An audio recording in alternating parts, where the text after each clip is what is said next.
नमस्कार, मैं हूं आपके साथ मयंक मिश्रा। आज 8 तारीख है और देखिए मैं सीधा पॉइंट पर आना चाहता हूं। सऊदी अरब, तुर्की और पाकिस्तान के बीच जो डिफेंस डील हुई है, नेटो स्टाइल में जो डील साइन की गई है, जिसकी शर्त यह है कि एक देश पर हमला दूसरे देशों पर हमला माना जाएगा, यानी सऊदी पर हमला होता है वो तुर्की और पाकिस्तान पर भी हमला माना जाएगा, और इसी तरह किसी भी देश पर हमला होता है तो वो बाकी दोनों देशों पर भी हमला माना जाएगा। इस डिफेंस डील के साइन होने के बाद, जिसका नाम मेक्का जॉइंट डिटरेंस एग्रीमेंट रखा गया है, जो एर्दोगन, मोहम्मद बिन सलमान और शहबाज शरीफ के बीच में हुआ, इस एग्रीमेंट के बाद मेरे पास कम से कम 1000 लोगों के ये कमेंट्स आ चुके हैं वीडियोस पे अलग अलग कि आप इसको किस तरह से देख रहे हैं। इस पूरे जो नया ये एक संगठन बन रहा है, ये जो डील हुई है, इसके पीछे का मकसद क्या है और इसकी इनसाइड स्टोरी क्या है। मैं इसीलिए इस पर ये वीडियो बना रहा हूं क्योंकि बहुत सारे लोग ये सवाल कर रहे हैं कि आप इसको कैसा देख रहे हैं। सबसे पहले मैं शुरुआत ये करना चाह रहा हूं कि इसको लेकर ईरान की तरफ से क्या प्रतिक्रिया आई है। ईरान ने सऊदी को क्या जवाब दिया है इस नेटो, जो मुस्लिम नेटो कहा जा रहा है सो कॉल्ड। देखिए, पहली बात तो मेरी व्यक्तिगत राय अगर आप जाने, ईरान को किसी भी ऐसे संगठन में शामिल किए बिना वो संगठन कभी सक्सेसफुल नहीं हो सकता। इस बात को आप नोट करके रखिए। मिडिल ईस्ट का किंग अब ईरान है, मिडिल ईस्ट का बॉस अब ईरान है, इस बात को नोट करके रख लीजिएगा। आगे बढ़ते हैं, ईरान ने क्या जवाब दिया है। Iran has reacted sharply to the new Saudi Arabia Turkey Pakistan mutual defence pact, warning Riyadh that a paper agreement with Turkey and Pakistan will not guarantee its security. Iran ने सीधा सीधा चेतावनी दे दी है सऊदी अरेबिया को और ये कहा है कि अगर कोई पेपर डील आपने साइन कर ली पाकिस्तान या तुर्की के साथ मिलकर, तो ये इस बात की कोई गारंटी नहीं है कि आप सुरक्षित रहोगे। सीधी चेतावनी आई है ईरान की सऊदी अरेबिया के लिए कि पेपर साइन करने से कोई देश सुरक्षित नहीं हो जाता। The landmark deals states that an attack against one country will be regarded as an attack against all three. The warning comes amid escalating Iran-US tension and reports that the Tehran threatened to retaliate against Gulf countries' energy infrastructure if Iranian power plants were attacked. Iran ने एक बार फिर साफ कर दिया है कि अगर Iran के पावर प्लांट्स पर हमले होते हैं तो पूरे अरब देशों के पावर प्लांट तबाह कर दिए जाएंगे, एक भी पावर प्लांट नहीं बनेगा। यानी ईरान ने ये जो नया पैक्ट हुआ है सऊदी, तुर्की और पाकिस्तान के बीच में, इसको लेकर ईरान ने बड़ा एग्रेसिव कमेंट दिया है और ये कहा है कि ये असल में, देखिए, इसके पीछे बड़ी साजिश है। मैं आपको समझाता हूं, लेकिन पहले ईरान का पक्ष रखना ज़रूरी है कि ईरान इसमें क्या चाह रहा है। देखिए, इसमें ईरान की तरफ से 2-3 बातें साफ कर दी गई। पहली बात, सऊदी को सीधी चेतावनी दी गई है। ये काफ़ी समय बाद हुआ है ऐसा जब ईरान ने सीधा सीधा सऊदी को वार्निंग दी है। देखिए, अब तक क्या हो रहा था कि ईरान जो है वो अरब देशों को वार्निंग दे रहा था कि अगर हमला होगा तो आपके इंफ्रास्ट्रक्चर पर हमला होगा, या जॉर्डन, बहरीन या जो है वो कुवैत पर हमले होंगे। लेकिन ये काफ़ी दिनों बाद, आप देखिए, पहला मौका है जब ईरान ने सीधा सऊदी को चैलेंज किया है, सऊदी को वार्निंग दी, जिसके बाद ये भी सवाल उठने लगे हैं कि क्या अब आगे ये जंग का रूप धीरे से अमेरिका पीछे हो जाएगा और ये सऊदी वर्सेस ईरान तो नहीं होने जा रहा। खैर, अभी इसका कुछ कह नहीं सकते इसको लेकर, लेकिन फिलहाल जो है बात की, ये ईरान का पॉइंट ऑफ व्यू था। अब आप देखिए, कुछ चीज़ें बड़ी गौर करिए। डोनाल्ड ट्रंप ने हाल ही में एर्दोगन से मुलाकात की थी तुर्की में। दोनों के बीच में काफ़ी चर्चाएं होती हैं। मोहम्मद बिन सलमान की डोनाल्ड ट्रंप से जो है वो फ़ोन पर लंबी बातें होती हैं और शहबाज शरीफ और मुनीर से तो होती है। ऐसे में क्या आपको ये लगता है कि ये जो संगठन नया बना है, मेका जॉइंट डिटरेंस एग्रीमेंट, जो सऊदी, तुर्की और पाकिस्तान के बीच में हुआ है, ये क्यों बनाया गया? इसका मकसद क्या है इसको बनाने का? क्या ये इजराइल के खिलाफ संगठन बना है? बिल्कुल नहीं बना, बिल्कुल नहीं बना। इस संगठन से इजराइल के लिए कोई समस्या नहीं है। जब तक अमेरिका बैठा है, ये कोई जो संगठन बना है इजराइल के खिलाफ नहीं बना है। देखिए, इसका ईरान को लेकर क्या रुख होगा और इसका अमेरिका को लेकर क्या रुख होगा, ये जो चीज़ें हैं, ये 2 सवाल ऐसे हैं जो बेहद अहम हैं। अगर आप मुझसे व्यक्तिगत राय पूछें तो ये संगठन जो आनन फानन में तेजी से बनाया गया और इन हालात में बनाया गया जब हूती जो है वो नजरान में हमले कर रहे हैं, हूती जो है वो ये दावा कर रहे हैं कि हमने सऊदी के अलाइंड फोर्सेस के 100 लोगों को मार दिया है, हूती ये दावा कर रहे हैं कि हमने 12 टैंकर सऊदी के जला दिए हैं, सारे पोर्ट सऊदी के बंद कर दिए गए हैं और सऊदी का एक बूंद तेल बाहर नहीं निकल पा रहा, सऊदी अपनी रक्षा करने की हालत में है नहीं। ये तो तब है जब हूती हमला कर रहा है, ईरान ने तो हमला किया ही नहीं। ईरान की मिसाइल्स जब सऊदी में गिर रही हैं तो इंटरसेप्टर्स खत्म हो चुके हैं, लगभग जो है बताया जा रहा है 70% इंटरसेप्टर्स जो है सऊदी के खत्म हो गए, अमेरिका वाली जो पेट्रियट मिसाइल्स थी। तो ऐसे में देखिए, पहली बात तो ये कि सऊदी को अपनी चिंता सता रही है, सऊदी ये बात समझ चुका है कि ईरान अमेरिका जो है वो रक्षा नहीं कर सकता, डोनाल्ड ट्रंप किसी भी अरब देश की रक्षा नहीं कर सकते। अब ये फैक्ट है, ये ट्रुथ है, अब इसको लेकर कोई कंफ्यूजन किसी को नहीं होना चाहिए। ये बात हम शुरू से कह रहे थे, ये बात 2 साल से मैं आपको बता रहा था कि अगर आप हमले करोगे ईरान के ऊपर तो अरब पर ऐसा हमला होगा और अमेरिका बचा नहीं पाएगा। 2 साल से हम आपको ये बात समझा रहे थे, लेकिन अल्टीमेटली देखिए वो बात सच साबित हुई ना। तो अब ये पूरा अरब देश समझ चुके हैं, जॉर्डन समझ गया, बहरीन समझ गया, कुवैत, और किसी को शक है तो देख लीजिए जाके इन देशों में बेसिस का क्या हाल है। जहां मर्जी होगी ईरान वहां मिसाइल मारेगा और आप नहीं रोक पाओगे। बात नंबर 1। तो सऊदी को अपनी सिक्योरिटी की चिंता है कि भाई अमेरिका तो कर नहीं सकता तो कोई दूसरी चीज़ से सिक्योरिटी की जाए, तो इसलिए ये एक पैक्ट साइन किया गया है कि किसी तरह से जो है दूसरे देशों से जो है मदद मिलेगी, हथियारों की मदद मिलेगी, संभवतः ऐसा सोचता होगा सऊदी। दूसरी, जब अमेरिका के पास ये हथियार कम पड़ रहे हैं, देख ही रही हैं आप, खबर देख ही रहे हैं, डोनाल्ड ट्रंप फंस गए और कितना हैसगत से उनकी लड़ाई हो गई, अपने रक्षा मंत्री से ही सब कुछ चल गया वो। तो जब उसके पास हथियार नहीं बचे तो इनको क्या हथियार देंगे वो समझिए बात।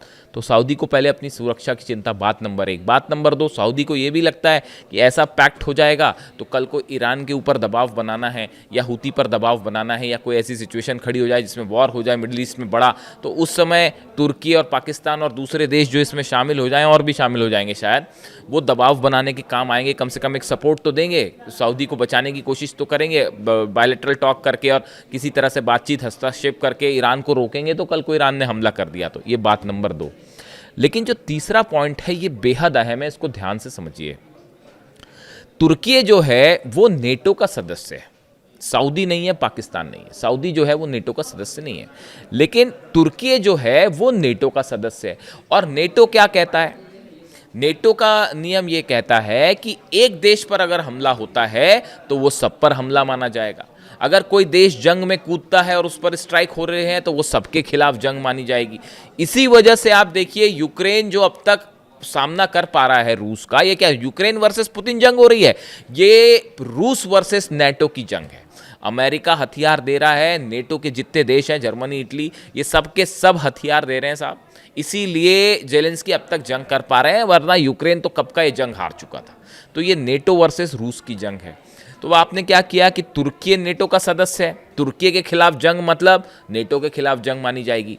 अब तुर्की का पैक्ट हो जाता है, सऊदी से करवा दिया जाता है, यानी सऊदी पर हमला माना जाएगा तुर्की पर हमला, और तुर्की पर हमला माना जाएगा नेटो पर हमला।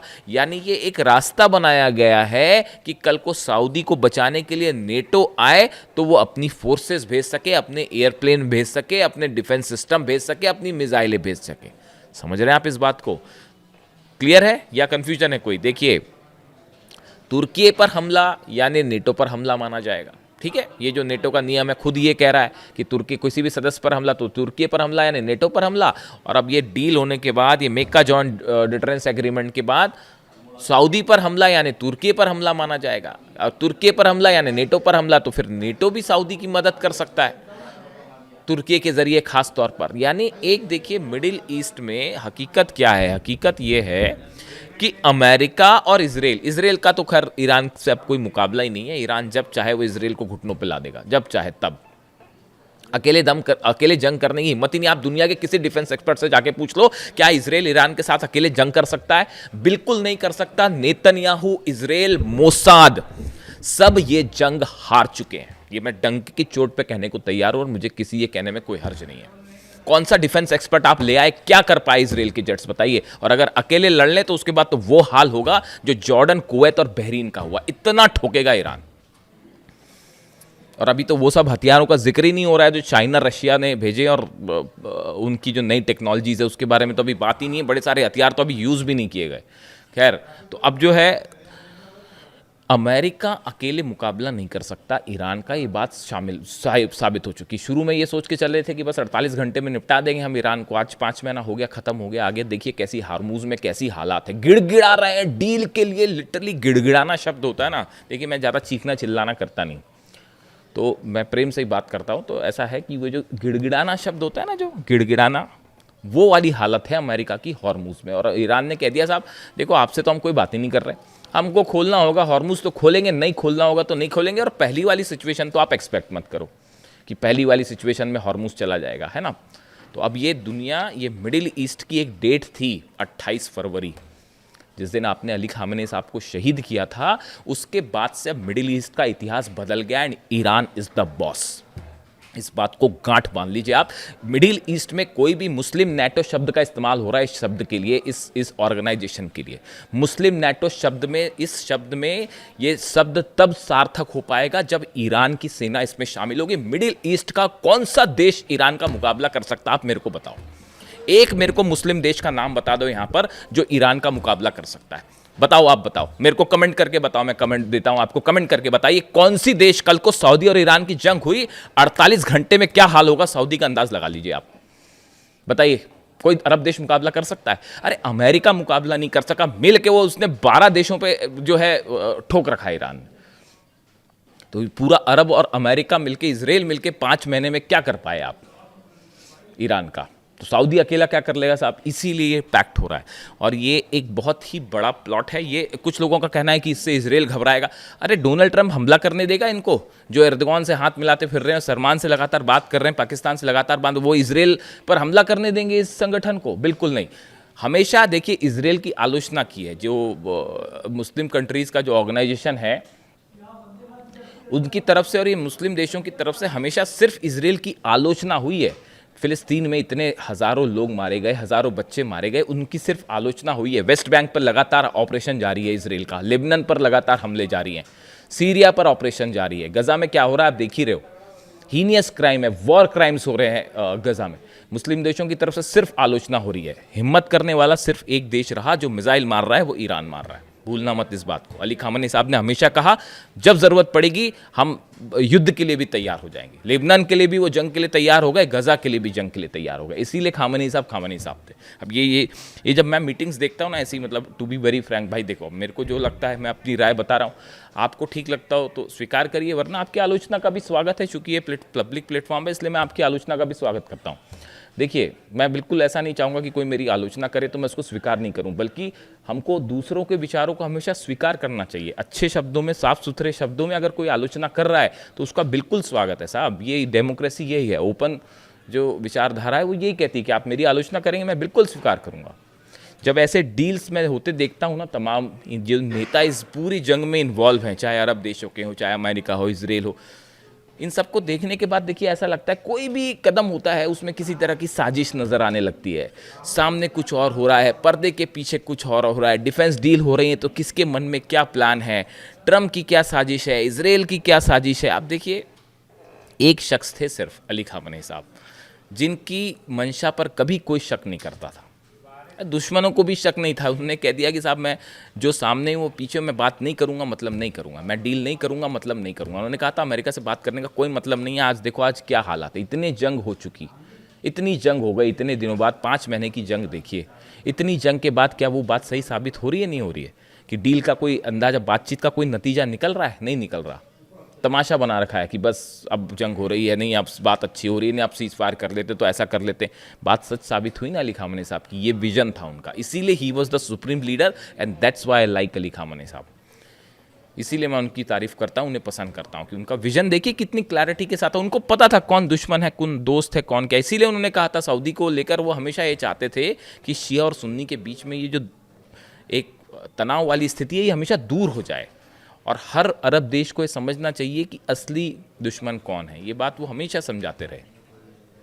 खैर, तो अभी देखिए मुझसे चूंकि इस ऑर्गेनाइजेशन के बारे में बोला गया था, इस डील के बारे में पूछा गया था, मक्का जॉइंट डिटरेंस एग्रीमेंट के बारे में आपकी क्या राय है? मेरी बड़ी साफ राय है कि ये अमेरिका के बैकिंग के साथ एक एग्रीमेंट किया गया है जिसका लक्ष्य है ईरान और हूती या हिजबुल्ला ऐसे संगठनों को काउंटर करना, ये कोई बड़ा इजराइल के खिलाफ कुछ नहीं है, भूल जाइए। और ये चूंकि अकेले अमेरिका मुकाबला नहीं कर सकता, इजराइल मुकाबला नहीं कर सकता, तो अरब देशों को ईरान के खिलाफ खड़े करने की, और ज़रूरत पड़ी तो इन देशों को आपस में जंग में शामिल करने की। हॉर्मुज़ खुल नहीं पा रहा तो बोले क्या, एक पैक्ट करवा देते हैं चाहे, ताकि मिल के हॉर्मुज़ खुलाएं। खुद बैठे बैठे वहाँ तमाशा देखो, खुद की तो जनरल डेन कैन कह ही रहे हैं अमेरिका की कि जो है वो बाहर निकलना चाहिए, अब कैसे युद्ध से बाहर निकला जाए। तो ये एक बड़ा प्लान है ईरान के खिलाफ एज ऑफ नाउ जो स्थिति लगती है। कमेंट करके आप बताइए आपको क्या लगता है, और आपके सारे कमेंट्स मैं पढ़ूंगा और जवाब देने की भी कोशिश करूंगा। Thank you so much.